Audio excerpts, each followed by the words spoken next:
And we are live. Welcome to the post office.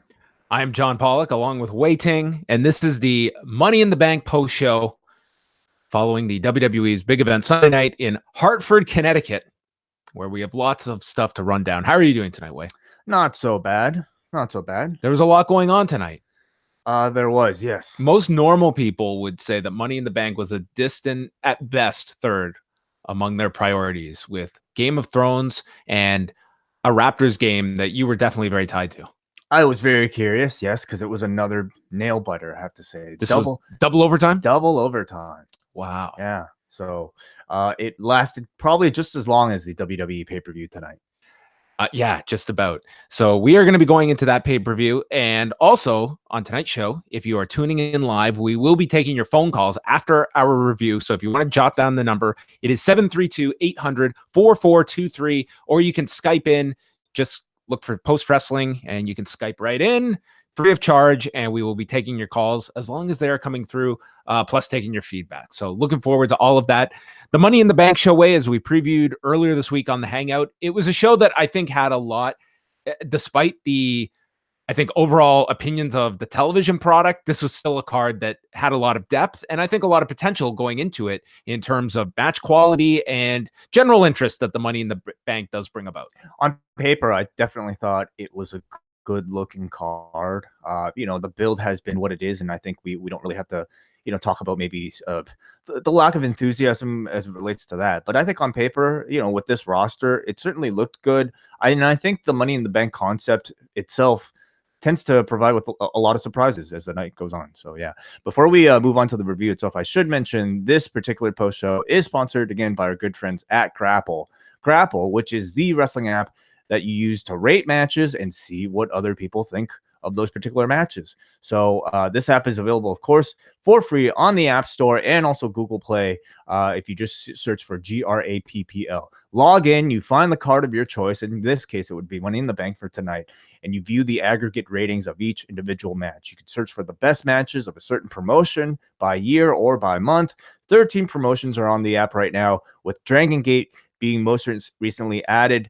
And then next week, it'll be 14 because AEW will be added. So for Double or Nothing, you can go to Grapple and rate each match live after they occur. So GRAPPL on the App Store and also Google Play. Yeah, we'll be checking in throughout the night to see what the users voted. All of these matches, the one I'm most curious about. Forget all these ladder matches. Roman Reigns versus Elias. That is the match. I want to know what everyone voted on the app. We will check in. So we will check that out. Money in the Bank. There's a lot to run down from this show. Going back to the kickoff show, it featured Jonathan Coachman, Charlie Caruso, Sam Roberts, and David Otunga on the panel. And then backstage, we had Sarah Schreiber, who started out with an interview of Becky Lynch, followed by Lacey Evans. Lacey calling Becky Big Mouth, and then compared her to trash. Ouch. Garbage. Trash. Schreiber then was interviewed by Kevin Owens, and this was really Kevin Owens back in his familiar role and constantly referring to Schreiber as Renee. Mm-hmm. And he said he may break Kofi Kingston's hands, which would prevent him from clapping or have the ability to throw out pancakes. So it would be a debilitating injury to break the man's hands. Mm-hmm. Nikki Cross did a selfie promo, said that Alexa Bliss treated her like somebody, and she likes Bliss, and she wants to be just like her and win the briefcase tonight for Alexa. And there was no Alexa Bliss on the show. Of course, she was replaced by Nikki Cross earlier in the week, and this was the only mention of Alexa Bliss on the show. She didn't have any presence, I imagine, on the show. Yeah, but the promo like this tells you that this association will be continuing. So she was not successful tonight, and we wonder how that will affect Alexa Bliss's. Yeah, I think it's ultimately going to come down to when they're comfortable putting her back in the ring. But I think with Nikki Cross, yeah, that's an association that it's a good role for Nikki Cross. Mm-hmm. And, this past week, it was at least something for Nikki Cross because she has just been one of the shadow figures since WrestleMania on the brands. Then Beth Phoenix and Sonya Deville jumped in, and we had this one segment where they were talking about Mandy Rose's chances to win the Money in the Bank ladder match, and Zelina Vega interrupted and got into this shouting match with Deville, and they were just yelling over each other, and it threw off Jonathan Coachman, who just was lost in the middle of this. And I mean, he wasn't the only one. No, they were all like yelling over each other. And I know that most will probably watch this and just feel that it was just this mess of a segment. But I thought it was like the most natural argument I've seen in the WWE in a while, where it wasn't, I'm just going to yell my words and then you're going to yell back. It was these two just yelling over each other. It was just conveying. This was not a well-produced segment. And in the WWE inauthentic world, it was actually, I thought it came off well. But what was the point? To explain the conflict between these two. And you think they're building to a program between these two? I felt it had to be done for some reason here. Yeah, I wasn't so sure. You know, Zelina Vega versus like Sonya Deville is hardly something that I feel like would even require TV time. But I wondered about that.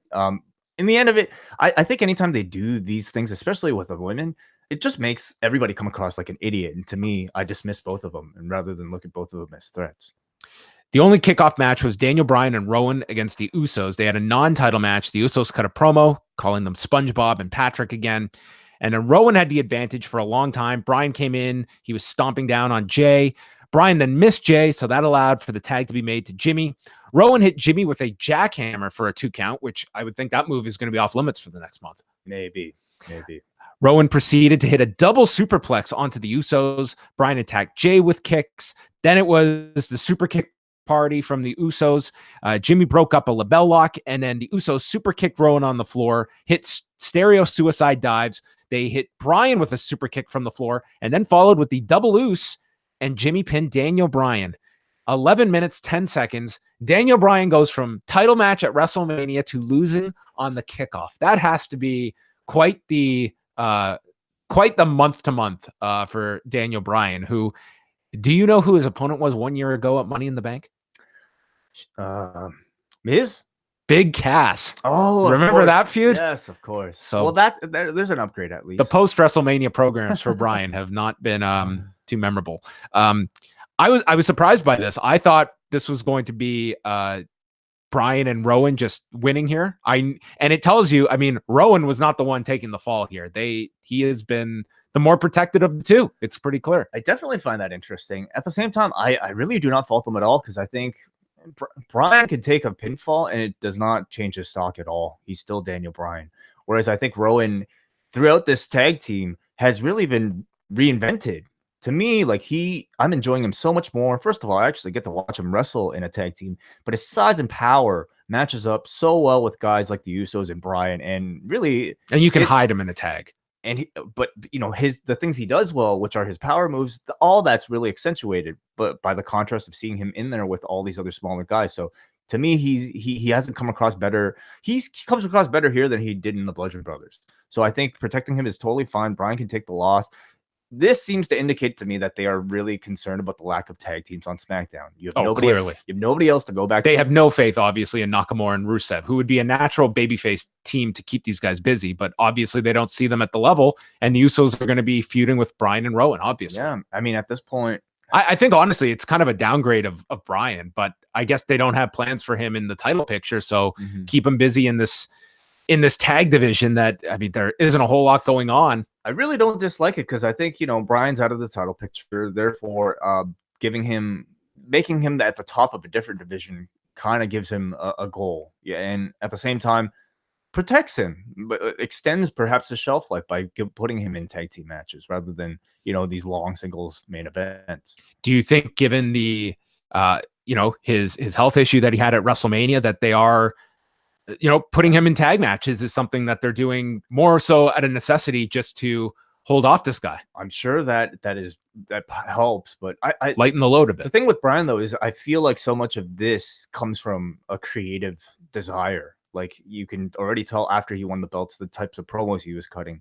I think he's probably just as invigorated with this title run as maybe his other one. Yeah, it's if you're continuing with the program, like the finish makes sense. It just seems that the Usos are spread very thin right now. They're feuding with the Revival on one show, they're in a tag title program in the other, and it really just muddies things. And it's not as though there's a shortage of teams. There are teams out there. It's just, but there are no teams. They've been booked into oblivion. There are no teams like the Usos or as over as the Usos. I mean, you have the Revival. You have really good teams, but they've all been booked like comedy. Terrible. Acts. Yeah. I'm curious how the authors of pain are booked when they come back. Oh yeah, they need a babyface tag team, but I really don't like the authors in that role. You would assume they would be in a heel role, but they don't need a heel tag team. They have enough of those. Yeah. Something tells me about that certain act that they will definitely come back as heels first, and then maybe because the War Raiders the Viking Raiders kind of fulfill that role already on Raw, so I kind of see them more as SmackDown teams. On Grapple, any guesses, John? I'm going to go 2.5 on this one.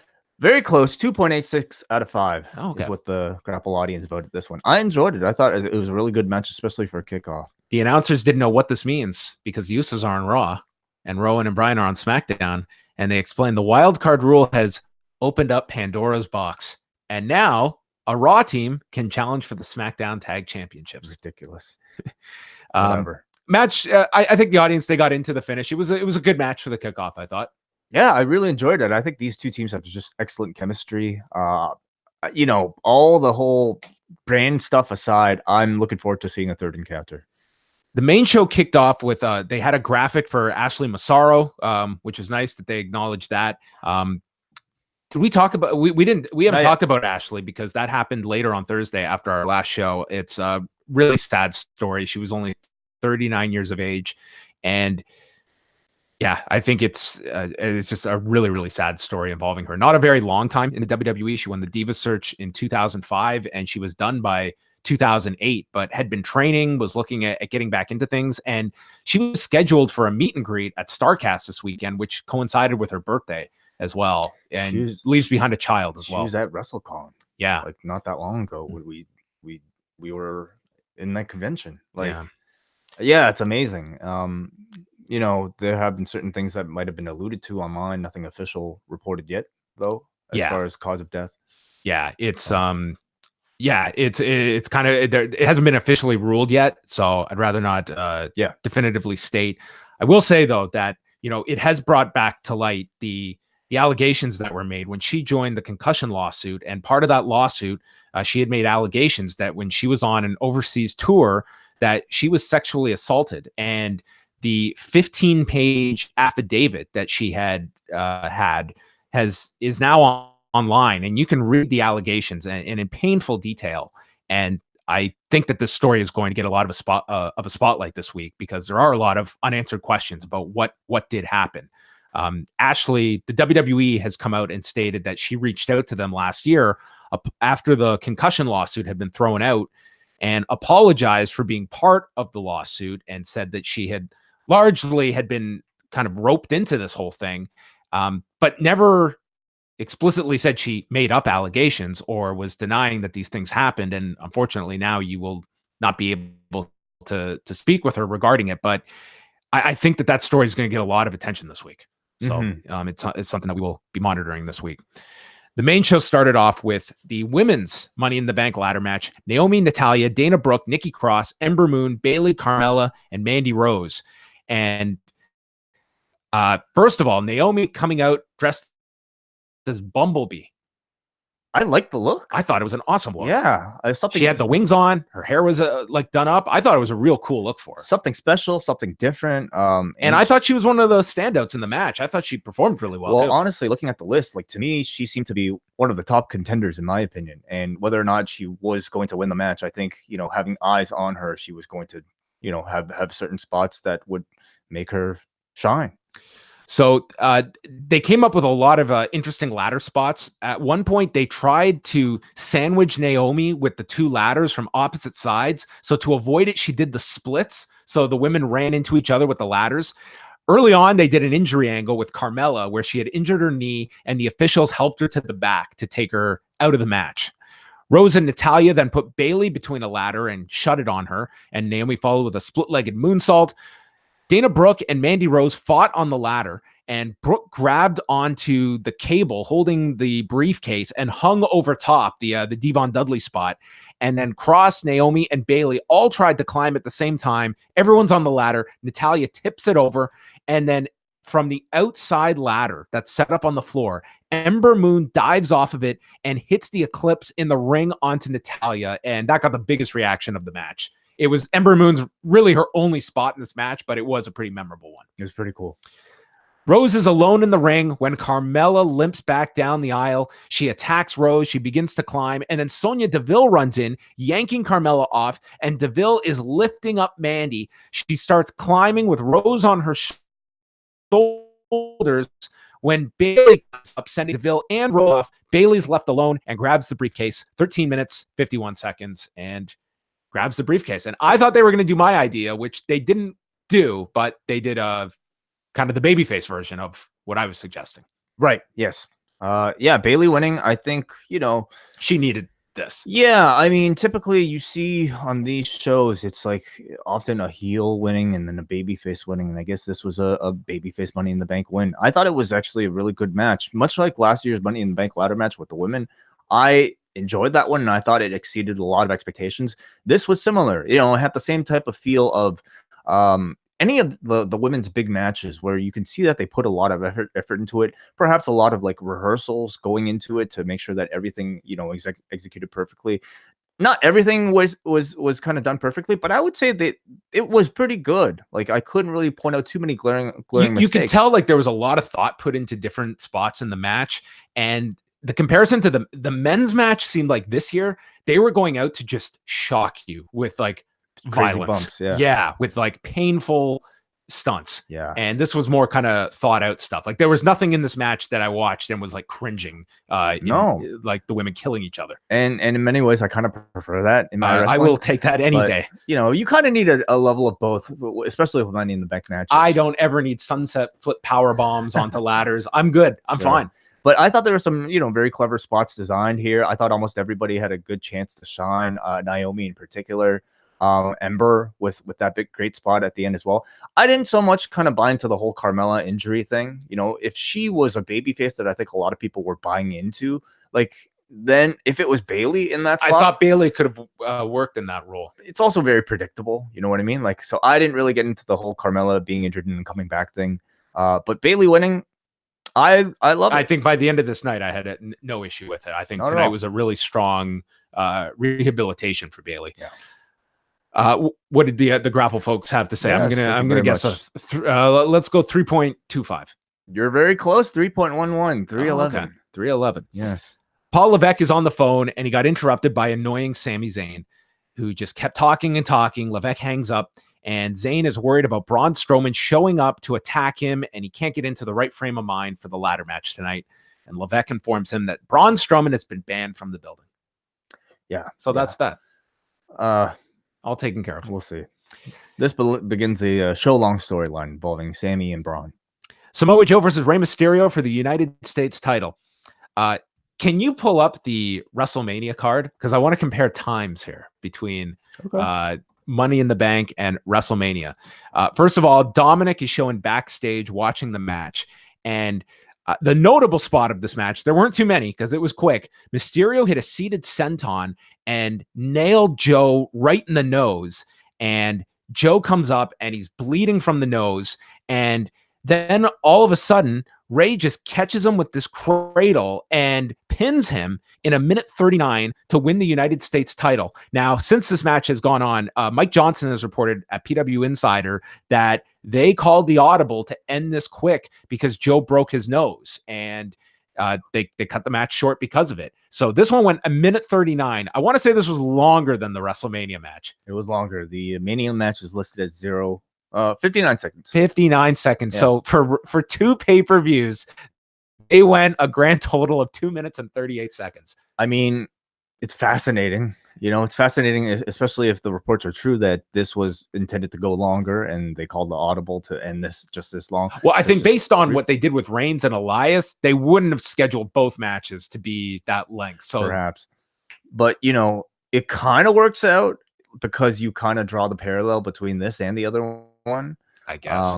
You're kind of back to 50-50. But of course, this program should continue with Dominic involved in everything in the post-match angle. Let me just say the camera shot that they had of Joe reacting to the loss with that blood all over his face. And the blood. There was one shot, and the blood just dripped down from his nose. Yeah, as he was shocked. It was awesome. It looked great. It looked like, I mean, not as important, obviously, as the Becky Lynch bloody nose shot, but it looked just as cool. I should also mention on the watch along, Jimmy Uso mentioned that Samoa Joe's been battling the flu, so he was at least, probably not 100% going into this. Yeah, that's interesting, because when the superstar shakeup happened, there was the night he was supposed to be on Raw, and the report was he was very sick to the point they didn't put him on TV. So, yeah, so he mentioned on the watch along that he was sick, and like he and Pat McAfee joked that it was like his Michael Jordan flu game, this match. Well, 1 minute of it at least. Yeah. So Dominic celebrated with Rey until Joe returned, attacking Rey, which is interesting that they called an end to the match, but then continued with the post-match attack and still got that physicality in. Yeah, program's supposed to continue. You kind of had to do this, right? I guess so. Yeah. It's like it was serious enough that we had to end the match, but we had to continue the physical stuff after. That's what I find. Like the post-match was longer than the match. It's kind of what I find so fascinating. To what threshold do they say this is too much? We got to end the match. Like knowing Joe, he probably would have continued if he wanted to. But again, we talk about stuff like this, and we should applaud them for wanting to end matches early. For just kind of he hit unnecessary reasons. He attacked Rey and hit it with a Uranagi and a senton, and Dominic was just left watching. There was no physicality involving Dominic, but Joe yelled that this has only just begun. So I think we're going to a 5-minute Iron Man match in Saudi Arabia. So? Yeah. Maybe we'll go to like a 2 out of 3 falls. Now that there's been several months, how do you assess this Rey Mysterio run? Like, here's a guy that is one of the most coveted free agents. Yeah. WWE lands him. You can only imagine what he would be doing if he had not signed with WWE. He would probably be a centerpiece of AEW. Absolutely. I think it's been disappointing so far, and especially given the quality that he had been putting forward on television. And, this Joe program's had a lot of circumstances beyond their control or just outside factors that I think have affected it. But I don't have a lot of faith in this Dominic program being all it could be. Yeah, I think you saw some good Andrade matches on TV, but that never really culminated into a program. And this Joe thing, I would consider these two rather false starts if what you're looking for is a 5-star quality match between these two. That said, I feel like his signing from the WWE is as much having him here to get your other stars over as it is to take him off of the chessboard so that other people don't have him. You have 2 seconds to answer this question. Okay. What brand is Rey Mysterio on? Raw. We're about to say SmackDown. Damn. It is Raw. It's hard. Grapple rated the match. 0.5. 1.17. Almost as long as the actual match went. Okay, that's what the seated senton rates. Yeah. Okay. I don't know how you would rate a match like that. No, it's hard. I mean, I wonder what some of these Money in the Bank cash-ins are. Anyway, we go on. We cut to the back, and Baron Strowman is wreaking havoc, searching for Sami Zayn. And he's also in his ring attire. Yeah. Shane McMahon versus The Miz steel cage match. They come out. Shane immediately runs for the cage to get out. I will say this about Shane. He has really started to grab me as like a heel. Like, he played a really good coward in this match, I thought. And that to me has always been an inability for Shane McMahon to ever play the lesser role, the non-tough guy. And he played it. He was just running for cover. Like, I thought he played a good heel here. I would say like this entire run, he's been like a good textbook heel, in my opinion. These two have a weird chemistry that on their own, it's very tough. But whether they're as partners and now as feuding together, I'm not saying their matches are blow away great, but together in segments, like, they have a very good chemistry. I will say they certainly exceed expectations. Yes. I thought this match was better than I thought it was going to be. I thought that was the case for Mania, and they greatly exceeded my expectations there. It's same with this one. Yeah. This one didn't lose the crowd, and they stayed in the cage the entire match, which I was shocked. I thought it was either going to be brawl all over the arena first, or they'd break out of the cage, and they did neither. Or a ton of weapons, and wasn't that? They didn't rely on too much. It was just inverted triangles and bad frog splashes. Yeah. So it's just Miz First of all, Shane sets up for a coast to coast early, and Miz catches him as Shane just drops down. Anytime his coast to coast gets thwarted in midair, it's like, oh my God, please don't bang your head into the mat. He seemed like he landed this as much on his back as he could. And Miz got his chair into the ring and he grabbed it. Shane is begging off. He's doing all the classic heel spots, and Miz just attacks him. He closed the door on Shane's head and then hit Shane with a skull crushing finale onto the chair. Everyone thinks it's over. Shane gets his foot onto the bottom rope. And Michael Cole says, there's no DQs in a steel cage match. True, Michael Cole, but that is not a DQ because that is, you still have to pin someone within the fighting surface in the ring. A rope break is not classified as a DQ. No, but it is a rope break. But it is a rope break. Yes. Yes. And Jimmy Corderas was handing out knowledge tonight on Twitter. So thank you, Jimmy, about this rule.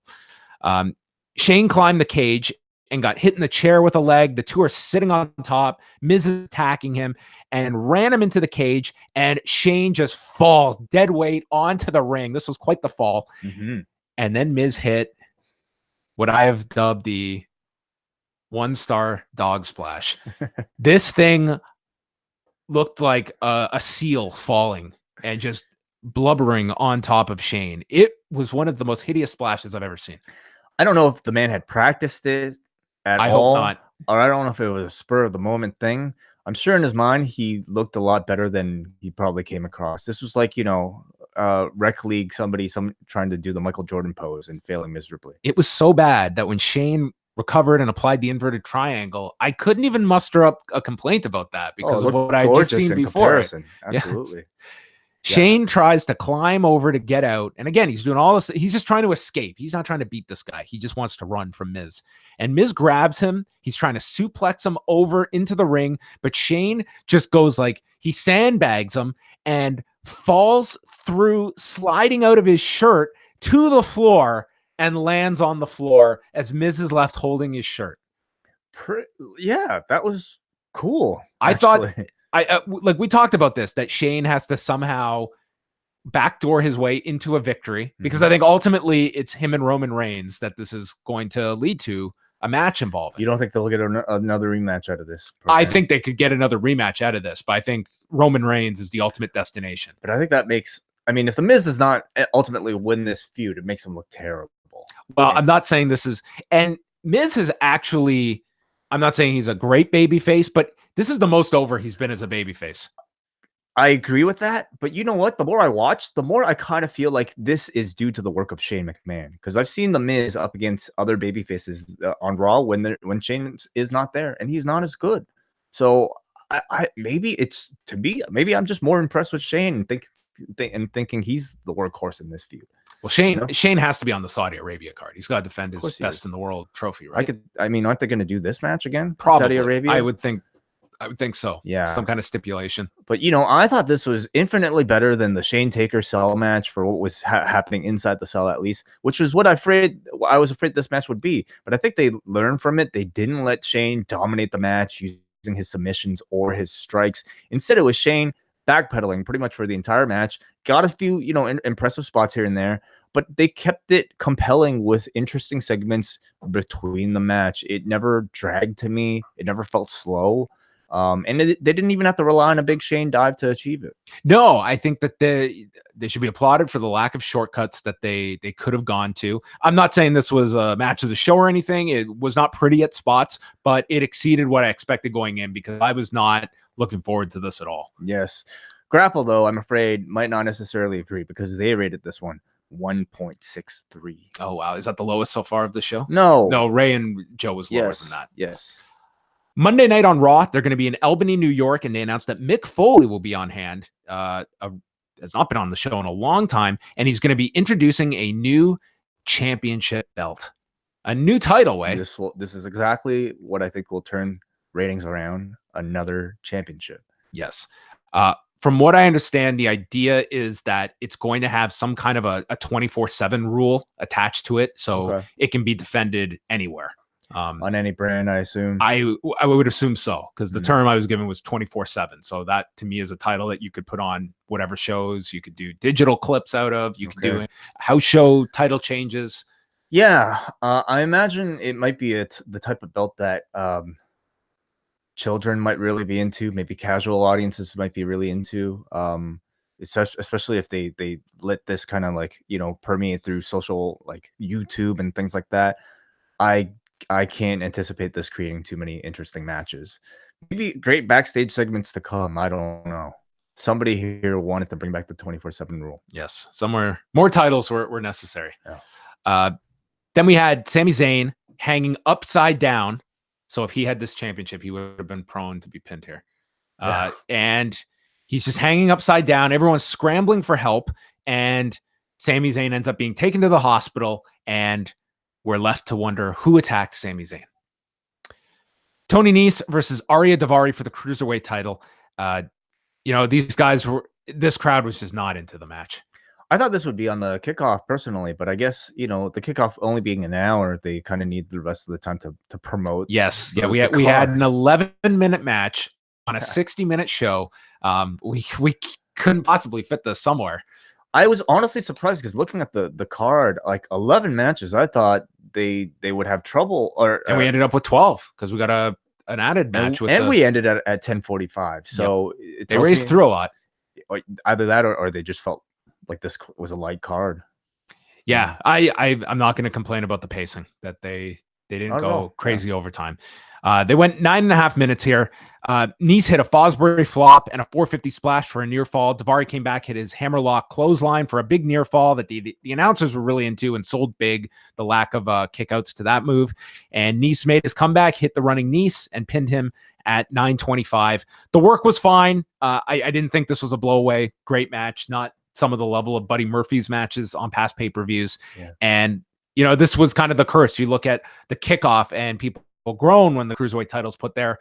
The other side is here where you have two guys that are not really over to the majority of the audience, and you're putting them in the middle of the show, and you got a dead crowd here. So I really don't know what the aim is with the Cruiserweight matches, especially the Cruiserweight matches on a pay-per-view. This style of match, like this was the 80% of this match was just like there was nothing differentiating this style from anything else on the card. Only it's lesser known guys. Yeah, I mean, I'm really not sure why they continue to put the cruiserweights on. They're great matches, and I see the purpose of doing it if it's on the kickoff, if you really want to excite a crowd and energize a crowd before. But like, I think just to like put them on for the sake of putting it on, you ultimately they just kind of turn into these intermissions, I feel, for most of the audience who might not be familiar. What is your ultimate outcome for 205 Live?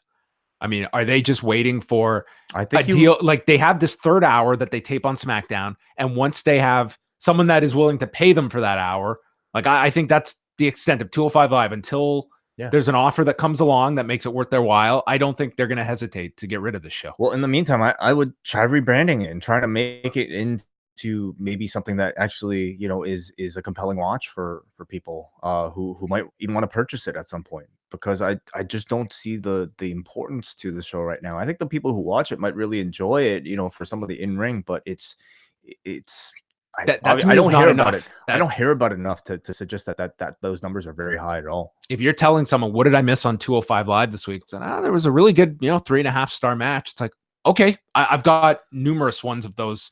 Good wrestling alone is not driving me for another hour of wrestling. It's great. These guys have jobs, that they have spots here, but it's like, I don't see any growth with this brand.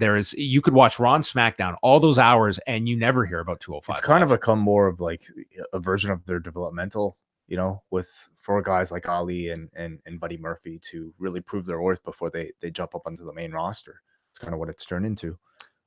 Yeah, only it's the rare instances of guys that do move on to the other shows. Mm-hmm. And I mean, even Buddy Murphy, like he's kind of in limbo at the moment now since the shakeup. Grapple. What did they? I'm gonna guess a 2. 2.64. 2.64. I think I know how most of the people on Grapple might tend to vote, but they do surprise me. Did you like the match? I liked it. I liked it probably as much as most of the 205 Live main events. For me, it's just more so. I didn't think this was at the level of some of the past ones. Besides the in-ring, I just wasn't really hooked by it. Paul Levesque confronted Braun Strowman, and he denied attacking Sami Zayn. And Levesque just asked him to leave the building, and it felt like a future tease of a program here with Hunter and Strowman. And by the end of the night, you would see Hunter kind of as the mastermind here, pulling the strings and coordinating this attack on Sami Zayn. Yes. And Strowman being left. So I guess I thought after watching this, I'm like, something that this show could use right now is kind of a mystery and play it out over several weeks. Well, the mystery to me, it ended by the end of the night, but nonetheless, we had a mystery for at least 2 hours of who attacked Sami Zayn. Yeah. Yeah. Well, because you were left here. It wasn't Strowman. It was. Now, how does this make Sami Zayn look? Like an idiot. Yeah. I don't think you're going to get that Triple H Sami Zayn program anyway. No. I was saying Hunter and Strowman seems to be more of Brock and Sami Zayn. I think that's. No. Yeah. But maybe Brock is his idol because he's not on social media. He doesn't deal with the people. He doesn't like being around people. He's at home most of the time. Then we go to our first women's title match. It's Becky Lynch and Lacey Evans was the first match for the Raw women's title. Evans comes out with this elaborate outfit, this giant green, like almost a sombrero. And she has these plastic guns that are shooting money out of them. Like, this was quite the entrance. It was her Okada Rainmaker. It was, yes. Yeah. Yes. The audience was very loud for Becky Lynch. They were humming her theme song, and Evans attacked the left arm and stomped her hand. So maybe borrowing from the Rainmaker and also from Kevin Owens. No, Mr. Umbrella, Marty Scurll with the hand manipulation. Lynch fought back. She hit a missile drop kick that the announcers explained didn't fully connect. So Evans just rolled to the floor, and Evans caught her out of the corner and appeared to be going for a stunner, almost like the Dudley dog that Spike Dudley used to use. And this was not smooth. Evans then went for a roll up, and the referee wasn't counting. So this was this time standing still moment. And then Becky finally turns it into the disarm her, and Evans just taps out immediately at 8:40 to retain the title. Yeah. I couldn't really tell what was the issue with the finish. I don't know if, maybe the ref saw that Becky's shoulders weren't completely down. Maybe that's why he didn't count it, but it certainly called. I bet they're super cautious now after the Mania finish of the shoulders. And, I guess so. And they made a point of airing the replay of Joe Mysterio to point out that Joe's shoulders weren't down. That's right. We forgot to mention, but there was controversy there. Yeah, absolutely. They played up the controversy, which, now we never know whether these shoulders are meant to be down or not meant to be down. Yeah, I mean, I guess that would kind of continue into this match, where I certainly felt like the lack of near fall before the disarmer, of course, hurt the finish, and even before that, the most glaring mistake was of course the Dudley dog. But how do you think Lacey Evans did overall? Not great. I didn't think this was a very good match.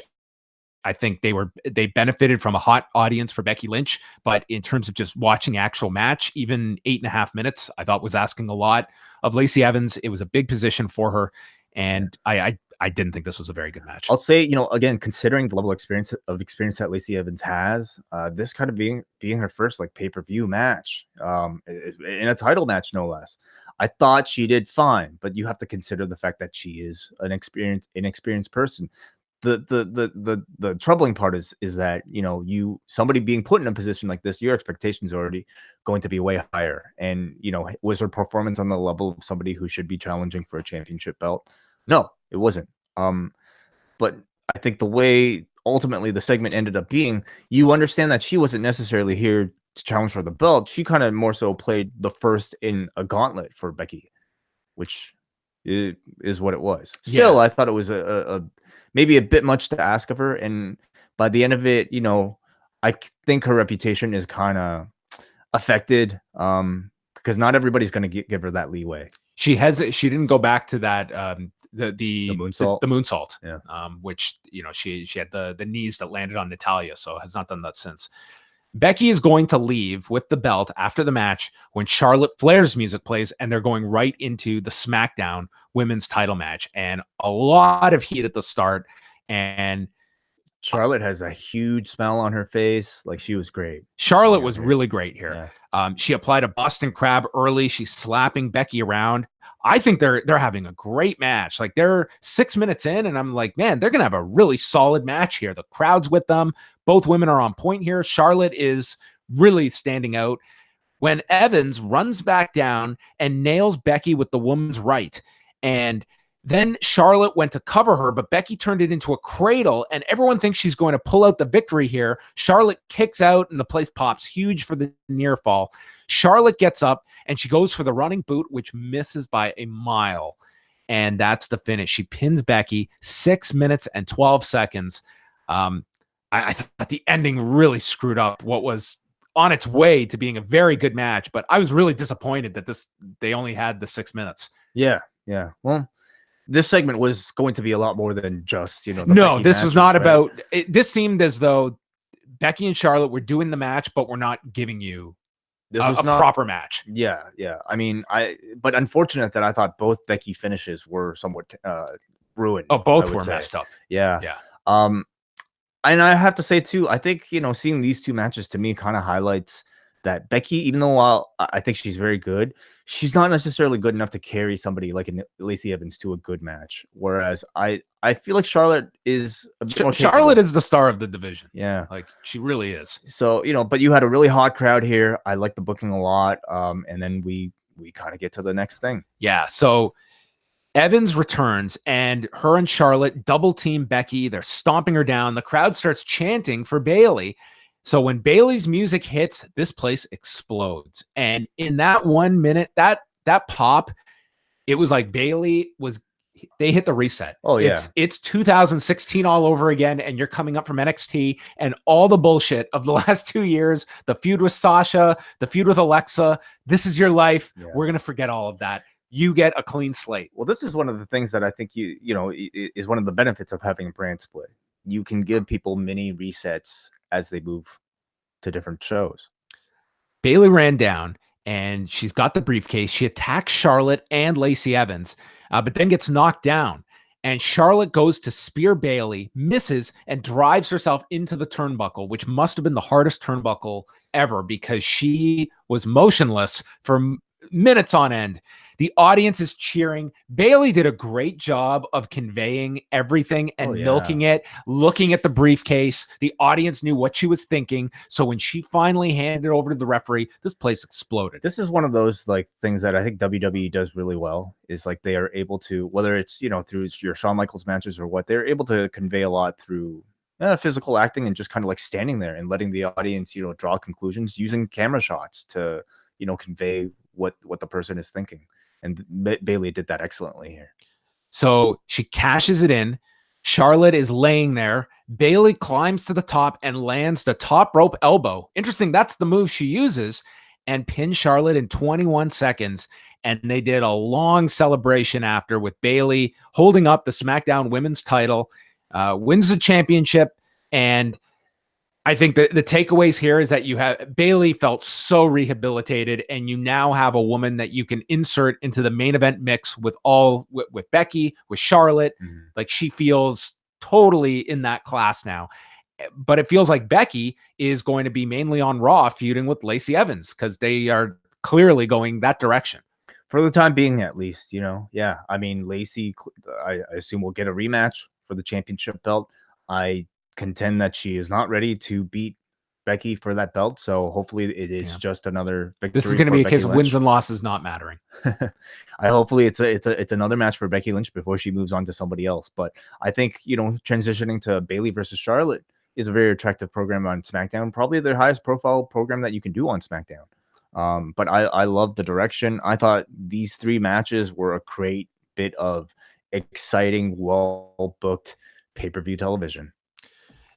Yeah, it's also interesting what ultimately I don't have an update on Sasha Banks, but whenever she comes in, she'll be there's a role for her. Like there's both divisions are starving for that type of star power. She was earmarked for Raw, and now when you think about it, like this, it doesn't even matter now. Like she can go back and forth. Like it's really not as hard and fast as it's been before. That she's got a ready-made program that she could work with Becky as a heel. She can go to SmackDown and team up with Bayley. It's whatever the reason for Sasha's, current hiatus. I think it'll ultimately help her when she returns because she's fresh now. The landscape's changed, and she becomes like immediately a player when she gets back. I just think sitting out ultimately does you no good. I mean, I it mean, freshens like her up. it freshens her Oh, up, you but mean? I mean, if it's just this prolonged, like who knows what's going on with her? Like Yeah. it's Yeah. So this was essentially a way to transition the belt off of Becky to Bayley, so that you have two babyface champions now on both and brands. Charlotte's nine-time reign is Well, 2 minutes. you got that benefit as well. So she's on her way to what, 17, Yeah, I more mean, than halfway there. yeah. I wonder if Charlotte's going to be on TV this week. Yeah, good question. Ric Flair's set to undergo this heart procedure Monday morning, unless Mhm. anything changes. So, yeah, we'll keep you updated on that as well. But yeah, I would. The SmackDown house show as well was canceled on Monday night, so I could very well see her flying home if it's necessary. Would be understandable. Grapple. There are a few matches to go through here. Oh, okay. Well, let's start with the Lacey one. I'm going to predict that got a one. I'm going to say that's the lowest. Well, I can tell you that it is not. It's not. It got higher than Rey and Joe. Did it hit 2? Oh, yeah. Oh, I don't know about that one. 2.3 is what Grapple rated this one. To be fair, I don't think it was a bad match considering her level of. That's a hell of a bell curve. You know, I didn't think it was bad. No, I think that'd be like me watching Braden on a pay-per-view and then saying after, given his experience level. Why the shade at Braden all the time? Who we watched the pay-per-view with tonight? We did watch a great guest. Well, I have that relationship with Braden. He makes fun of me in return. Yes, that's true. But I think it was a serviceable match. It did its job in setting up Becky for the next one. And in what way do you want to see Lacey Evans again after this? I absolutely do not. Did the finish leave you wanting to see this again? She cost Becky Lynch the SmackDown Women's Championship, so that's why I want to see it. Now, am I excited for another in-ring match? Not really. I do want to see more of her as a character, though. I mean, she's good as the character. There's a great clip of her. WWE has a number of guys that are really good characters, and for me, the question will be: is she going to be an Elias? For me, if there was like an IC belt for the women, she would be a perfect challenger for it. I just think this would again be a case of too much too soon. She challenges for the belt, she loses to Becky. God forbid she wins it, and I think that's I think that's where they're going towards here. I think I don't think she can lose 2 in a row. I see problems. Anyway, so 2.3 from Grapple. I think that's a very generous rating from the Grapple community. The next match, the Charlotte Flair versus Becky Lynch, they rated 2.54. I thought they were going, I would say 90% of that match. I was really enjoying that match. And then it ended abruptly and it was a bad finish. Given the non-finish, I understand. And does Bayley and Charlotte even qualify? It qualifies. They received a 1.44. A 1.44. I mean, those types of matches, I don't know how you rank justify. I don't know how you have a proper 21-second match. It's fun. Then we had Roman Reigns walking backstage. Also, another thing, I like that they spent a lot of time on the celebration afterwards. Oh, yeah. Bayley. Like they made it feel very important. And I think that's a little thing that really does cement, like, this is a big deal. And we're telling you it's a big deal. And this did wonders for Bayley. I thought this was a big night for Bayley. It was so great that part of me wonders if they could have delayed it and had, a Bayley chase maybe be a bit more meaningful. Because where do you go from here? You have the Charlotte title defense. She could beat Charlotte, but will she take off as much as Becky Lynch has taken off? Because so much of Becky's run to me has been about the chase. Yeah, I feel that it will be Charlotte, and that's probably, some people will groan at another Charlotte title program, but that's going to be your best match you're going to get. That Bayley can be the one that's kind of, Charlotte is the one saying, you fluked your way in, you have to beat me. Sets up Mandy Rose, like all the other heels that you have on SmackDown. Yeah. So is that going to be at Stomping Grounds? I don't think this will be happening at Super Showdown. No, I don't think so either. Stomping Grounds, I forget is the name of that one. Stomping Ground. Saudi Arabia is on the Friday. The Stomping Ground show is 2 weeks later. Wow. They've got 2 episodes to build up that pay-per-view at the end of June. So I'm guessing you'll have a lot of women's programs on that one. Yes. Yeah, maybe. Yeah. Roman Reigns is walking backstage and Elias clocks him from behind with a guitar shot and Reigns goes down. And I was very concerned because what I thought was, so this is how Elias can have the heat on Roman for 10 minutes as Roman fights back. That's what I'm thinking when they do the guitar shot. So out comes Elias. He just walks out and he sits in the ring and he's got an electric guitar. And he says how Vince McMahon texted him telling Elias that he can now sleep at night because he knows the WWE is in good hands. And we know how Vince has an aversion to sleeping. So Elias has been able to cure this problem for Mr. Insomniac, Vince McMahon. Elias insults Hartford. He performs a song and then ends it by saying, I love none of you. And now he says, I'm going to do what all of you wish you could do. I'm leaving Hartford. And he stops on the ramp and he says, before I go, I'm going to give you my signature pose. I thought Elias was really good here. He's always good in these types of situations. It's the worst part is the match. Oh, but besides that, he's always tremendous. He puts his arm in the air. Like he totally takes the John Morrison pose and puts his arm in the air. He turns around and there's Roman coming out and nails him with a Superman punch. Sends Elias into the ring, spears him, and pins him in 9 seconds. This was perfect. Yeah. This whole segment, from the guitar shot, the in-ring segment, the Superman punch, and the spear, fucking perfect. After the Joe Ray finish, Sean's biggest concern was that this was going to go 20 minutes. So I immediately said, I was like, there's no way they're doing two-minute matches. And I thought this was perfect. Absolutely perfect. I'm not going to get one complaint out of me over how they booked this. I thought it was better than I expected. Every Elias match can be this, and I don't think Elias loses anything. Because to me, everybody knows his greatest appeal is his pre-match shtick, and if anything, the in-ring always ruins those experiences. But this was just kind of diluting him to his best. He comes across like a superstar when you just see him do all that stuff with the guitar and all that, So I think it protects Elias in a weird way, just having him lose like this. And with Roman, it was just like there was no intrigue into the outcome of this match. No one was looking forward to this match. But also nobody for a second thought Elias was going to beat Roman anyway. It's Roman Reigns. He's not going to lose to Elias. So it gives the audience what they want. It gets this out of the way and makes everybody look good in the process. So I just think listen to the Cafe Hangout every Thursday before they pencil in the finishes for the matches. And boom, everyone leaves happy way. Oh my God. This is what I give to the world. Grapple, we know that they're not too kind with short matches. This was a 5. 5 what? 5 stars. 0.5. Oh, get out of here. This if you could rate that 21-second Bayley Charlotte match at that level, this was just as good. I think it's given the list of participants involved as well. It's Roman Reigns and Elias, and I'm guessing people seeing that plus seeing it was a one match thing, they rate it as such. If you list what were the goals of this match, what was the reaction we wanted for Roman Reigns? But that's not what this ratings. I mean, at least in my opinion, I think you're voting based on presentation. Like what was it? This is not a match you can vote on. Traditionally, star ratings, and I'm maybe speaking on behalf of like Dave Meltzer's star ratings, which I think is the system that Grapple is very much based after. It's based on in-ring quality, and you got no in-ring quality here. Story quality, I thought you had, but you didn't for Bayley and Charlotte either. We're measuring a Superman punch versus an elbow drop. The Bayley one, you got a big celebration. It was like that's not match quality, but it was more exciting. Great atmosphere, great crowd.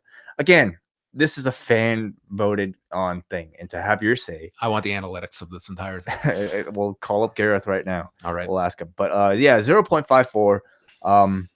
Roman and Shane. This was on my match of the year short list. Seth Rollins, AJ Styles for the Universal title. Were you surprised by the placement here? This was going on third from the top.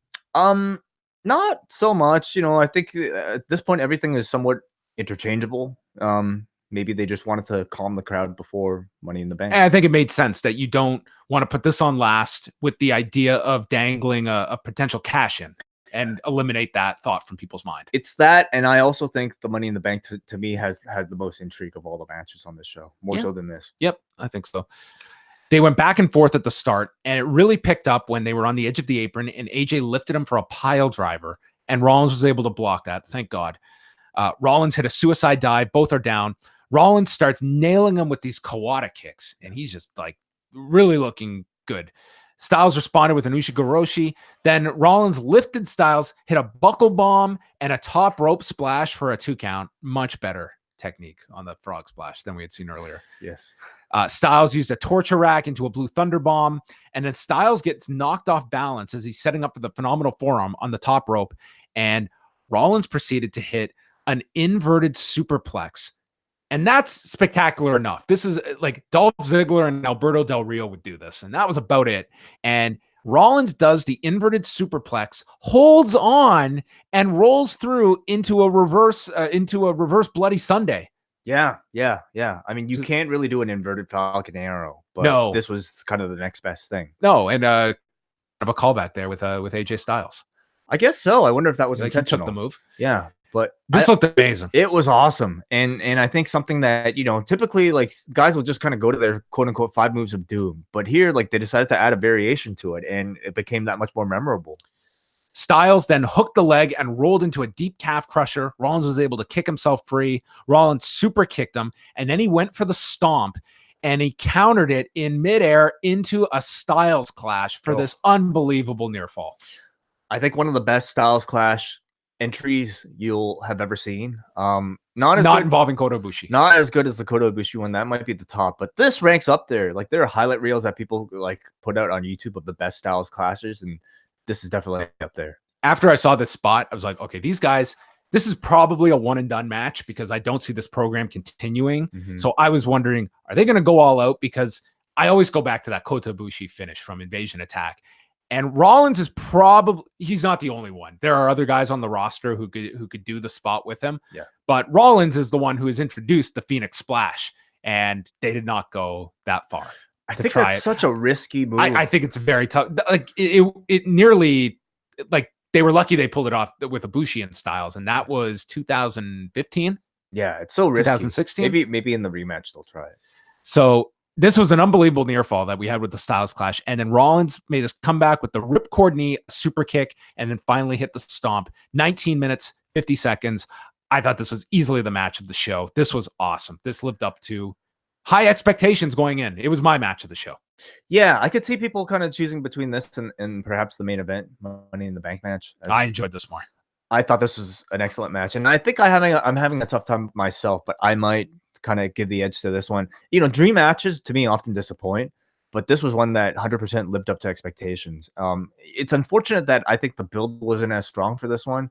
Like in comparison to something like, AJ versus Nakamura for WrestleMania, to me, like my hype for that one was at an 11.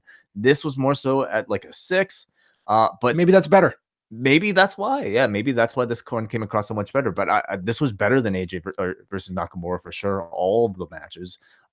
It felt like a match that lived up to both men's potentials, and that curb stomp Styles clash counter again is going to be something that you'll remember as long as that curb stomp into the RKO, like the list of like really great counters. So it was a match where you got the sense that you were watching not just two of the best in the company, but two of the best in the industry. It's also something that I think Seth has really, to me, he feels like the champion. You know what I mean? Like he has that Bret Hart feel to him. That's kind of what this feud has been about, right? Yeah. For a long time, AJ was that guy on SmackDown, and you Yeah. kind of have like your aces going up against each other. But Seth right now definitely feeling like the bigger ace of the two. And I think what to WWE's credit, I think a very smart move has been distancing Seth from Roman.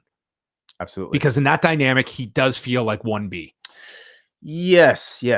But the crowd clearly sees him like a lot more favorably. They do, but like Seth really does feel like he has something and feels like that top guy at the moment. And I thought this was just a great match. I love this. Really good match. Grapple, I assume, was very kind to this one. Let's go 4.3. 4.06. Okay. Yeah. Close. Styles stood in the ring afterwards, and then they shook hands. And I was waiting for Seth to say, "Oh, the Code of Honor? It's another promotions title I won that you didn't." Oh, ouch. Well, then AJ can say TNA Championship belt. Seth could have said, "Well, people saw our main event tonight." Oh, no. Anyway, I would love to see this rematch. I would love to see this turn into a series. I'm sure they'll go back to it at some point. It just doesn't feel now. Saudi Arabia. With Saudi Arabia, clearly they're building... Everyone's gonna hate it, but like they're clearly building up Corbin for Seth. Oh my god! And that's what they're advertising locally for Extreme Rules. That could always change. That's just local advertising. But that'd be a shame because I think there's a lot more life in this one. But they can always go back to it at any time. Where do you go with AJ? Presuming this is over. Coming out of this, especially with the post match, I felt like there was going to be a chance we were going to see a heel turn. And at this point, I wonder if there's much more to accomplish with AJ. He went for the title, he lost. Maybe you go with a heel AJ Styles. Yeah, I'm curious what his next program is. There isn't that obvious person to pair him with at the moment.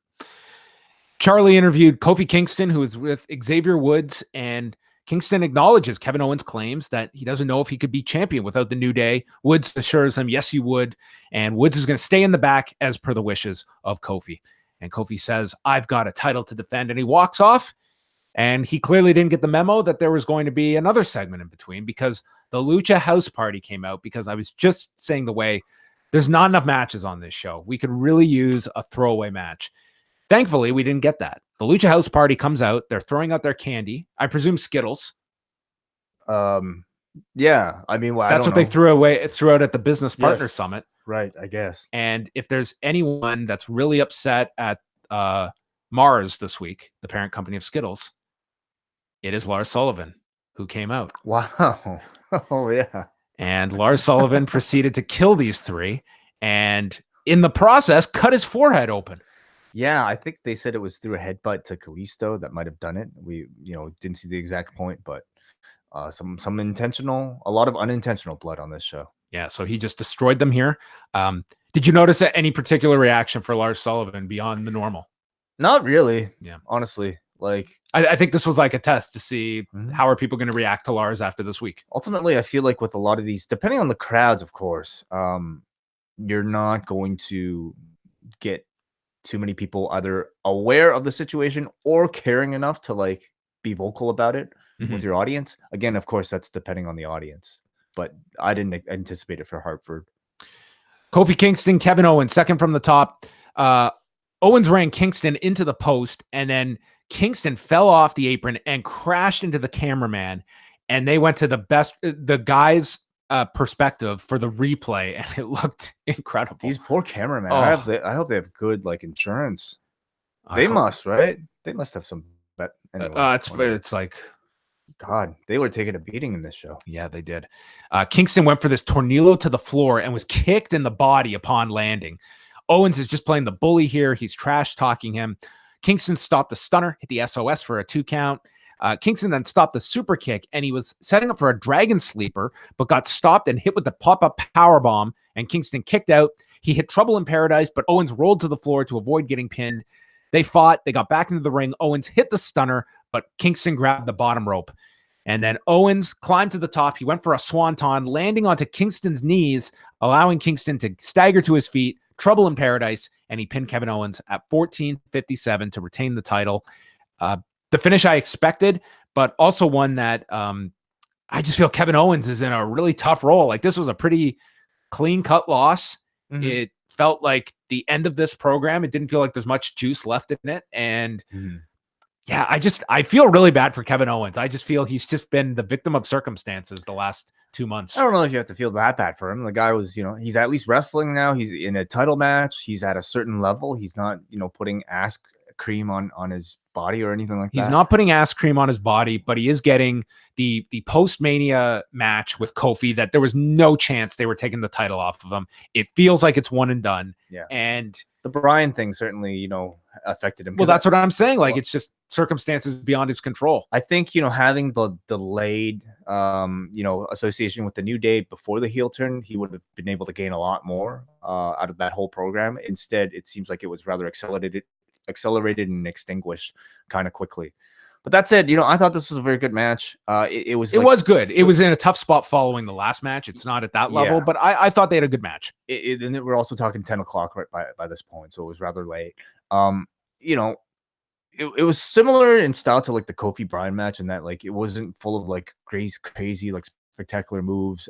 It was maybe a bit more slower, and I think it didn't have the emotion. Did not have the emotion or the prestige, but I thought it was still very good. Good near falls, good pace, good crowd reactions by the end. But admittedly, I think the lack of real build, lack of real, I guess, belief that Owens could win affected me, and also the length of the show by this point. Then they grapple rated. Oh yeah, grapple 3.71. Okay, respectable. Then they ran a commercial that started off with the question, what's as good or better than WrestleMania? Super Showdown, Friday, June 7th, featuring The Undertaker versus Bill Goldberg from a mysterious location. Are there going to be travel packages available for that one? Yeah, I don't think... Is there going to be much tourism from around the world to Saudi Arabia? I don't think there's going to be an access there. Meet all of the entire roster. Maybe New Japan and Ring of Honor want to piggyback off of... Oh, yeah. Super Showdown weekend. Yeah, maybe Joey Janela's Saudi Arabia spring break would be... Yeah. Joey Ryan's penis party. Yeah. Plenty of different shows they can promote there. So that's coming up in 2 weeks from Friday. That quick? Yeah. Damn. June 7th. So 2 weeks and then 2 weeks. Yeah. For another show. Yeah. And all in Saturday. Well, what do we have? It's 2 weeks from this Friday. So we're talking 3 episodes of Raw and SmackDown to build up this show. And they just listed off the matches: Undertaker, Goldberg, Randy Orton, Triple H, the 50-man battle royal, which that to me is the biggest hook to this show. Is how is this match going to work? I want to see who are the 50, like who are the surprises, who are the and who's not on the show. Who are the substitutes? Who's the substitute for the? Are they bringing back the sumo guy? Who is the substitute for Yokozuna? What other strange requests have the Saudis made for this battle royal? And here's the one of many interesting questions. Based on the kickoff finish, would that not suggest the Usos against Bryan and Rowan for Super Showdown? I think that's And if that match is happening or not happening, going, you're right. That's what I'm asking. Like, that would be the natural show to do the rematch. That's a very interesting question. So there's going to be a lot of interesting questions. The other 2 matches they announced this weekend for the show: Bobby Lashley versus Braun Strowman, and Finn Balor defending the Intercontinental title against Andrade. Not Finn Balor, Tom. The Demon. The Demon will be there. Yes, to take on Andrade. Somehow the Saudis were able to afford the Demon. The mystical power that Finn Balor can only tap into several times a year. Yes. Finn Balor, Randy Orton, Andrade, Ali, Baron Corbin, Drew McIntyre, Ricochet, and no one else in the men's Money in the Bank ladder match. They announced Sami Zayn has been taken to the hospital, and there are now 7 people in the match. To be determined. This featured some of the craziest ladder spots, just unbelievable, painful spots at different times. Orton took turns dropping Balor, Ali, and Ricochet onto the announcer's desk at ringside. Randy Orton was maybe my favorite person in this match. He took no stupid bumps. He got as big a reaction as anyone else for one of his RKO spots. And I just love watching this guy. Like, as chaos is ensuing, this guy is just doing his thing, and he's getting as big a reaction as anyone else. At this point, he's kind of made a career out of, like, being the anti-high flyer, anti-cruiserweight. He's the fuck that shit guy. The guy who gets by doing the least and getting the biggest reaction. But not ineffective. Like, I would never call this guy, like... As a way to contrast with those other high flyers, I think he's great. I wouldn't want to see a whole Money in the Bank match with only high flyers. I think the variation helps a lot. Orton attempted an RKO to Corbin, but then got shoved into a Claymore kick from McIntyre, and that took him to the floor. Our first insane spot saw the main ladder in the middle of the ring, along with a horizontal ladder that was on the rope going into the ladder. Balor's climbing up, and Andrade does a sunset bomb over the ladder, crashing Balor back first onto the horizontal ladder, and this, we all gasped. This was just insane. Balor took so much punishment back first. I would say Balor the most. Yeah. Everybody, but Balor especially. And this one looked like it hurt both of them. Ali, I thought Ali had a really good performance. Like, he was one of the standouts in the match. He didn't get lost in the shuffle. He hit a Spanish fly off of 2 ladders onto Andrade. There were Yowie Wowie chants. The crowd started chanting Yowie Wowie, which if I was Balor and took some of this punishment and you chanted that at me, I'd be furious. By the way, Bray Wyatt and JoJo had their child just over the last couple of days. So congratulations to them.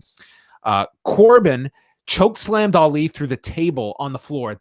He got so much height on this chokeslam. This was like 911 delivering a chokeslam. Then he entered the ring. He took Finn Balor by the throat, and with a ladder on its side, chokeslam Balor onto the corner of the ladder. And oh my God, my spine was in agony from watching this. I don't know if Finn Balor had just this was stupid. Done his DDP yoga a lot and was feeling really good, and he could take a lot of punishment, but he was taking a crazy amount. Again, it felt like more so than a lot of other people. Oh God, I don't understand some of the ideas. McIntyre hit Balor with a vertical suplex onto a ladder. Yep. And then McIntyre, Ricochet's climbing the ladder, and McIntyre yanked him off and tossed him over the top through a ladder that broke on the floor. That was the end of Ricochet. Ricochet had his moments, but I would say he was more of a background player of the 7. I thought Ali had more of a spotlight than Ricochet. I think with Ricochet, you think of him in a ladder match, you think of TakeOver in New Orleans last year, and that was his coming out party in NXT. In this one, I mean, he was like a part of the match, but right. I wouldn't say a dominant part of the match. Orton then returned. He pulled McIntyre off of the apron by the leg into an RKO. That looked cool, and the crowd went nuts for that. It's left with Orton is sent on the floor, and Ali is left alone. He climbs the ladder, and he's right at the top. He's literally touching the briefcase when Brock Lesnar's music hits, and everyone goes nuts, including Brock Lesnar. Like, this dude was marking out for his music. Oh, yeah. He's going nuts to the point that he took a ladder and threw it at a cameraman and took out this cameraman. These cameramen took ungodly damage. Poor guys. They were off worse than Randy Orton at the end of this. So you're just like asking, why isn't Ali grabbing the briefcase? He was shocked. The music can be a piercing sound. You know the amount of concentration that it takes to get one of those clips off, right? And you're on top of a ladder. Any sudden noise. To Lesnar's credit, he bolted down and didn't let Ali stand there like an idiot for too long. He was quick to get to the ladder and start shaking it. Mm-hmm. And then he knocks Ali off the ladder, and Brock is climbing the ladder. And this is just an athletic feat that you don't typically associate with Brock Lesnar, climbing heights. And he's got the biggest grin on his face. And boom, he takes the briefcase down. And I thought he actually had trouble climbing the ladder. Well, he was balancing himself, and then he like hesitated because he realized he was one rung too short. And I thought it would be hilarious if like secretly Brock Lesnar, this monster, had a fear of heights. Yeah, wouldn't that be hilarious? But Brock grabs the briefcase and he wins in 19 minutes. A lot of people were surprised, but be disappointed that it was Brock winning this. I mean, this isn't really elevating a guy. Mm-hmm. And I think more so, I don't care as much about that, but like, obviously this is setting up the Saudi Arabia show, which means like your 2 Money in the Bank briefcases are going to have a lifespan of 3 weeks. If that is what they do with Brock. Well, what else? I mean, he's on the Saudi Arabia show. It's like, yeah. And in that case, I think it's a waste of a Money in the Bank ladder match. Cause think about the value that it could have provided for somebody like an Andrade. Even a Drew McIntyre, I think could have gained a lot more from having that briefcase than Brock Lesnar, which that's a match you could have done anyway. You could have just had Brock attack Seth, and then boom, you had that match in Saudi Arabia. This, I guess, in their mind creates a surprise to end the match, to end the show. And, that aside, I thought the match was great. It was a great level of action, a great level of violence. Basically, it was like your bigger guys beating the shit out of your lighter guys, and all your lighter guys taking all the crazy bumps. And Balor, Ricochet, Ali, even Andrade, I thought everybody was doing a great job beating up their own bodies for everybody's enjoyment. For the most part, I think most of the people had a chance to shine here, including Baron Corbin, including Randy Orton. I guess not so much, your small guys like Finn Balor, but even Ali, I thought had good spots. Andrade had good spots, and it's a surprise ending that'll piss a lot of people off, I guess. Yeah, it's one that you can certainly look at, that as they are trying to make new stars, that they felt like this, we would rather surprise people than go with someone, and maybe they felt like no one is at a certain level for us. Maybe. That's possible, because I think if they were really adamant about someone winning this, they would have held off Brock for just show up on Raw and attack Seth to set up. You could set up the rematch a million different ways. You didn't have to do it with such a significant match stipulation as this, but they went for the shock. And I think hopefully getting people to tune in Monday. They're going against another Golden State Warriors game, so that's not going to be fun competition for them on Monday night. Mm-hmm. But I think that this sets up the Saudi Arabia rematch with Seth Rollins. So that was Money in the Bank. Grapple gives the match 3.88. All right. So match of the show was Rollins and Styles. Yes, it was. That was my match of the show. Yeah, I think it was mine too. So there you go. Overall thoughts on the show. You know what? Certainly I can't say there were a lot of matches, in particular, maybe some of the Becky Lynch matches that I thought were less than, uh, less than good, I would even say. Like, but that moment at the end with Bayley, I thought resulted in something very good. I would say it was an entertaining show throughout because you had a number of surprises, and I thought you had some very solid wrestling, starting from the kickoff all the way until the end. I thought the show was paced well. Like I never felt the show dragged. Yeah, like your Elias versus Roman Reigns, like the matches that people didn't really care about, really were not an offensive length at all. Yeah, I'm not going to go fully thumbs up, but I feel like I'm something between thumbs in the middle and thumbs up. I genuinely enjoyed the show, but when we were going through the card, I was looking at this card like this could be a really, really great show, and I wouldn't say all the matches met those expectations, but Rollins and Seth certainly did. I like both ladder matches for different reasons. The men's match, there was a lot of like painful stuff to watch in that match that isn't always my cup of tea, but it was a really well put together match. Yeah. And I really liked what they did with Bayley. I thought that was, they've got another female now in that top mix that you need to spread it out beyond Becky and Charlotte now that Ronda's gone. And Lacey Evans is not at that level. So Bayley being in that role was something they needed. I go thumbs up. I thought, okay. For my money, there were several entertaining ladder matches, a really good Seth Rollins AJ Styles match, and then everything else in between, like a great Bayley moment. But then everything else in between was either really short or just rather inoffensive. And Reigns and Elias, that should maybe tip it up for me to make my decision because I thought it was perfect. I thought it was great. Shane and Miz was like I didn't think that was like awful. I thought it was actually entertaining, and I'm not afraid to say that. So those two in a cage, given that limitation and not going the shortcut route that they easily could have, I thought that they over-delivered.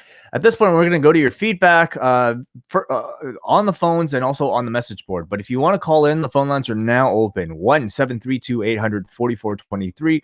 Long distance charges may apply. Or if you want, call us through Skype. Search Post Wrestling. All right, let's go to the forum now and see what everyone had to say about Money in the Bank. This being a pay-per-view, it is on a scale of 1 to 20. And tonight's voters gave this show, I am going to just put in my vote here, 12.31. 12.31 out of 20. 12.31, that's about 6.15. All right. Jamie from Leamington writes, weird show. A lot of the matches felt pretty sloppy and rushed. A lot of weird finishes between Joe and Mysterio's clear referee incompetence. The end of the women's Money in the Bank feeling like it was in slow motion once Carmela came out. Both Becky matches having ref problems. Just very odd. I will say that Elias's bit tonight was fantastic. I'd happily watch him have 1-minute matches and do 5-minute promos month in, month out. I'm similarly thankful that Corey was not commentating on Mandy Rose's match. As for the good bits, really happy for Bayley. Felt her win was executed well, and hopefully this can reboot her career. Kofi and Owens was enjoyable. AJ and Seth was great, and the men's Money in the Bank was good until the end. Brock again. I supremely don't care, and just more signs of how creatively bankrupt this company is. But financially, they're far from bankrupt, and that's why you're seeing Brock Lesnar with the Money in the Bank. Yes, on their upcoming 8-figure show that they'll be putting them on. But, that said, I would have just had Brock do the match without the briefcase. Yeah, I think that's, long term, you can't say this is a year where they're going to get much juice out of the Money in the Bank concept, given that they cashed in one tonight and the other will probably be done in 3 weeks. Matthew from Down Under says, I'm on holidays enjoying my time off, but I still decided to check in and watch Money in the Bank. It was a decent show, but fuck whoever decided that Lesnar needed to win the Money in the Bank. I had it suggested to me that he might keep the cash in until the Fox deal and cash in on Kofi, but I'm not going to give the WWE credit. This could have been great for several talents in that match. One of the worst results chosen for it. Brock Lesnar ruined my holiday. Whoa, wow. Raphael from North Liberty. I don't know why I always get surprised by the new and exciting ways that WWE finds to get me to be more excited for AEW.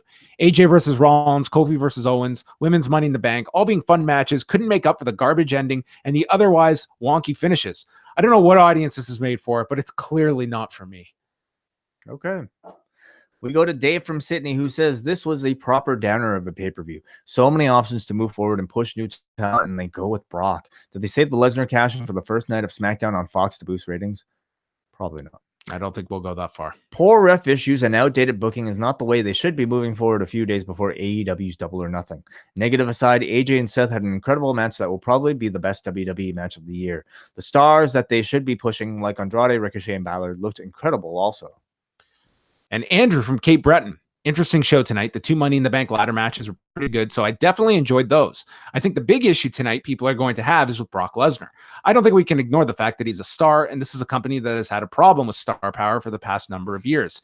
It's almost like a self-fulfilling prophecy. You're not going to get stars if you keep stars from breaking out and becoming main event talent. Finish was worse with Ali just standing there when he could have grabbed the briefcase. One other note that some people may not talk about is the Cruiserweight title match. It was great that it got on the main card, but Nese and Daivari aren't very dynamic performers, especially if you compare them to other people on the 205 Live roster. I hate the fact that they're seen as the lesser division when I think the champion looks like he weighs more than the WWE IC-US on one half of the SmackDown Tag Champions. Tonight was the worst 205 Live match they had on pay-per-view since the brand started. Anyway, I liked the show, and there were some good matches. 14 bouncy ballers out of 20. We go to our phone lines right now, and Hansi is joining us. Hansi, what do you think of Money in the Bank? I was between both shows. Other finale.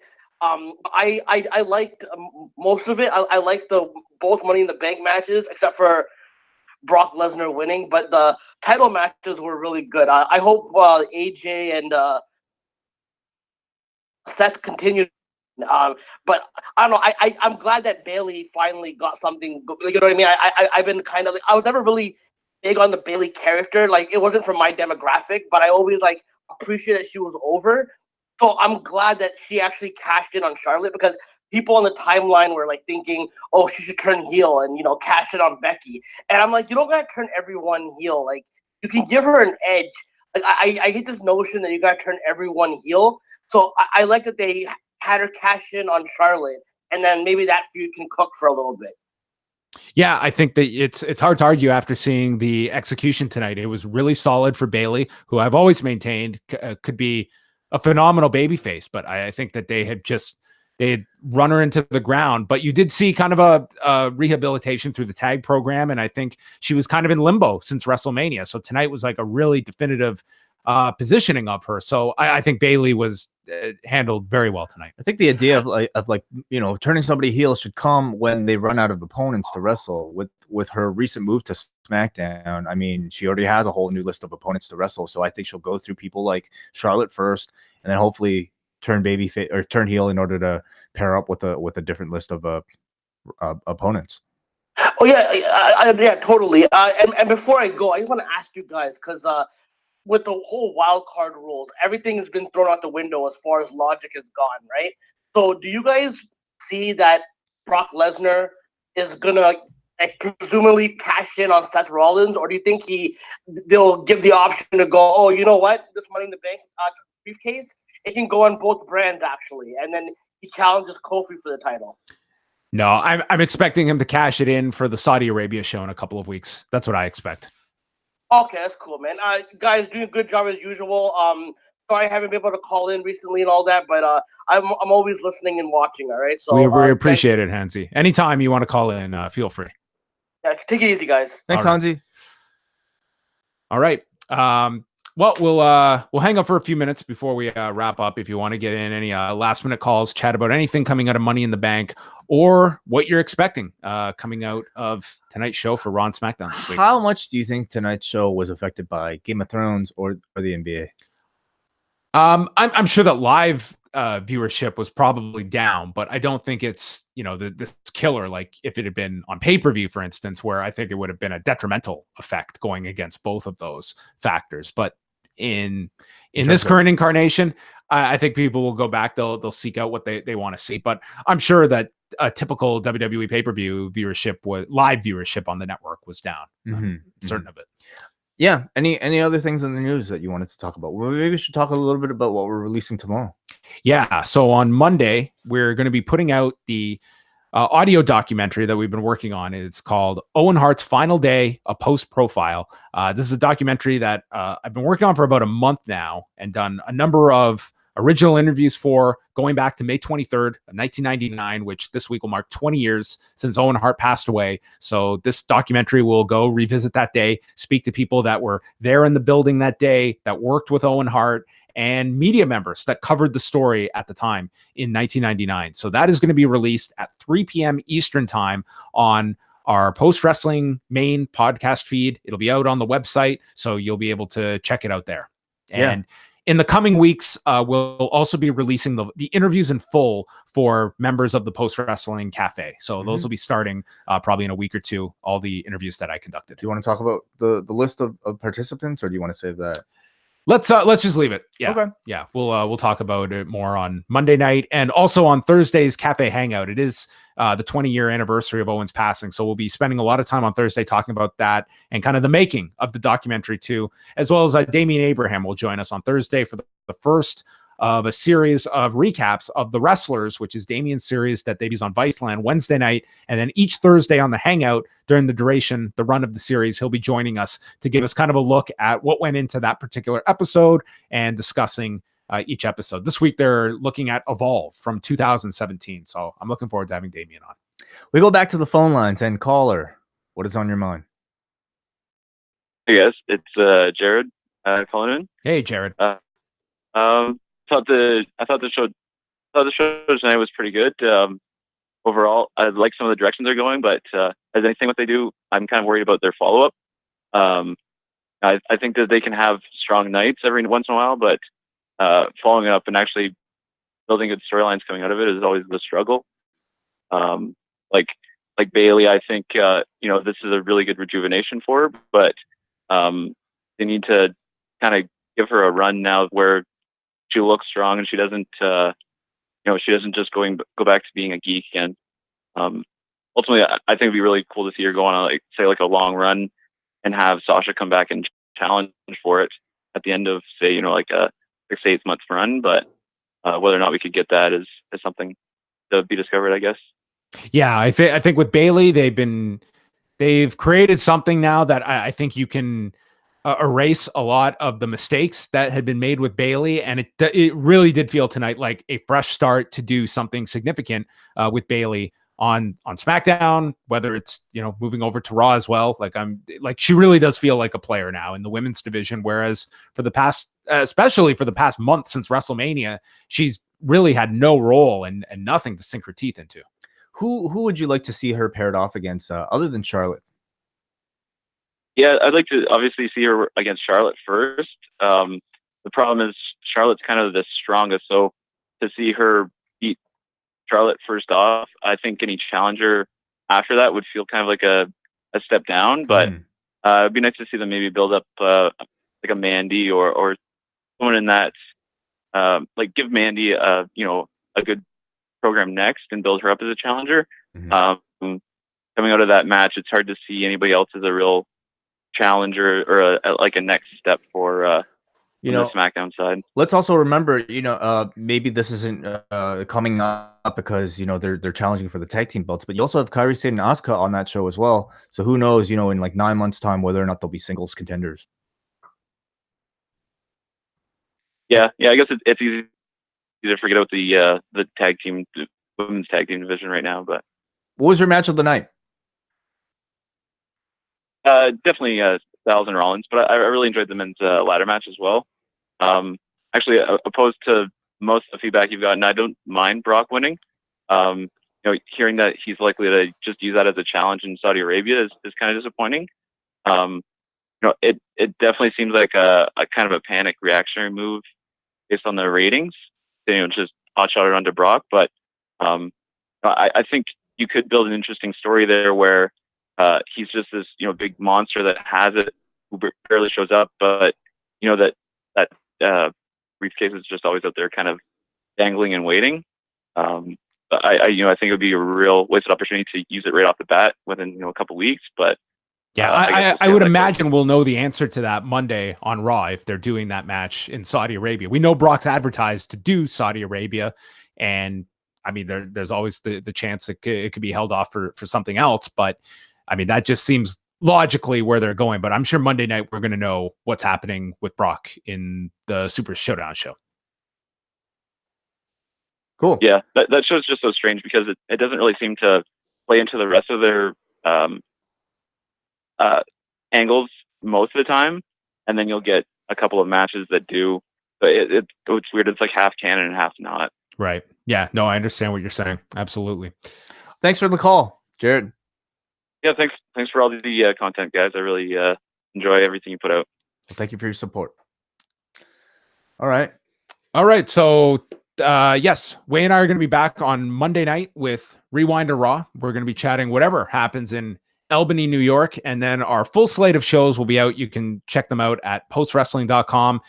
Some highlights this week will include, of course, the double shot on Wednesday night for patrons. On Friday, if you're a patron member, we will have our latest MCU review. And what are we reviewing this Friday? We will be talking about Avengers Age of Ultron. And joining us will be Nate Milton to talk about it. And again, watching a lot of these movies now, especially Age of Ultron, I think coming after Endgame might be a bit of a different experience. So I look forward to talking with Brother Nate about it all. By the way, on our feed right now, if you want a bit more Brother Nate, he and a listener of ours, Jason, they ended up reviewing The Rock's video game adaptation from 2005, Doom. Have you seen this film? I saw this in the theater when it came out. I think I went to a screening for it. Okay. Yes. I have not watched it since. Well, you can at least hear Brother Nate Milton talk about it, and it is not does not sound like a great experience. One last call before we sign off. Jake from Chicago, what's up?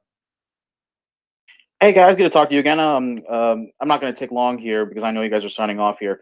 Mild thumbs up show for Money in the Bank tonight. I did enjoy the Kofi Kingston the Kevin Owens match. Really enjoyed the match, and end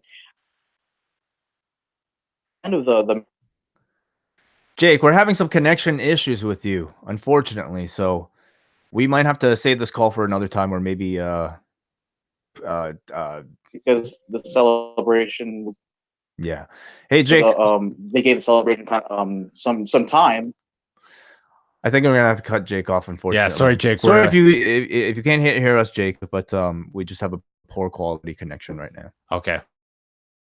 Well, we'll try and reconnect later this week. So yeah, and for this week, Saturday night is Double or Nothing. So Way and I will be up after that show, discussing everything that goes down. It's a very busy weekend if you're in Las Vegas, Nevada, with everything that's going on involving StarCast, and then Double or Nothing is Saturday night. So you can tune in for a post show with Way and I late Saturday night. But that is it for us. Go check out postwrestling.com. Once again, the Owen Hart audio documentary will drop Monday at 3 p.m. Eastern time. You can check that out then. And we look forward to speaking with you Monday night on Rewind to Raw. Goodbye.